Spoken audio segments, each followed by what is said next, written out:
ইমাম, মুয়াজ্জিন, কওমি মাদ্রাসার ছাত্র ভাইয়েরা, ওনারা হলো আমার মাথার তাজ। ওনাদের জন্যই কিন্তু এই দেশে ইসলাম টিকে আছে, টিকে থাকবে। ইসলামকে প্রচারের জন্যে, এই মাদ্রাসাগুলিকে চালানোর জন্য কিন্তু কারোর কোনো সাহায্যের প্রয়োজন হয় না। আল্লাহ পাক কুদরতিভাবে এই দেশের কওমি মাদ্রাসাগুলিকে চালিয়ে রেখেছেন এবং রাখবেন। গত 17 থেকে 18 বছর কওমি মাদ্রাসা কিভাবে চলেছে আপনারা জানেন। আতঙ্কের মধ্যে চলেছিল, অভাব অনটনের মধ্যে চলেছিল, কখন যে অ্যারেস্ট হয়ে যাবে সেই ভয়ে ছিল না ভাইয়েরা আমার? এই অবস্থা থেকে উদ্ধার করেছে কে? হেফাজত ইসলাম বাংলাদেশ প্রথম এই দেশে আন্দোলন গড়ে তুলেছিল এই জালেম সরকারকে বিদায় করার জন্য।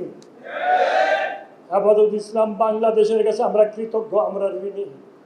আমি আপনাদের সামনে বসে আছি, বসে থাকার যোগ্যতা আমার নেই,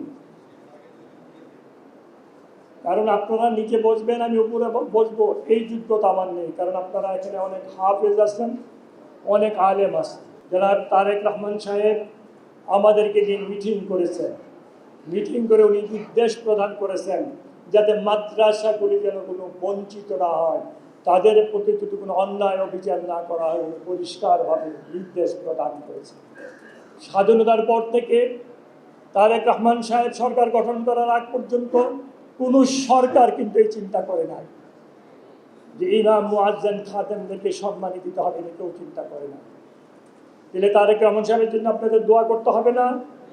আল্লাহ যেন ওনাকে হেফাজত করে। উনি যেভাবে আরম্ভ করছেন, ওরা ভয় পেয়ে গেছে বিরোধী দল। বিরোধী দল বলতে আমি বাংলাদেশে যারা ক্ষমতায় যেতে পারে নাই, ক্ষমতার স্বাদ গ্রহণ করতে পারে নাই, তাদেরকে বুঝাচ্ছি তারা ভীত, তারা ষড়যন্ত্রে লিপ্ত হতে প্রস্তুত। তবে তাদের কোনো ক্ষমতা আছে? আপনাদের উপরে যেন কোনো অবিচার না হয়, প্রয়োজন বোধে যে কোনো ত্যাগ স্বীকার করতে রাজি আছি, কিন্তু আপনাদের উপরে কোনো অন্যায়, অত্যাচার, অবিচার, জুলুম হতে দেব না ইনশাআল্লাহ। আল্লাহ যদি আমাকে বাঁচিয়ে রাখে।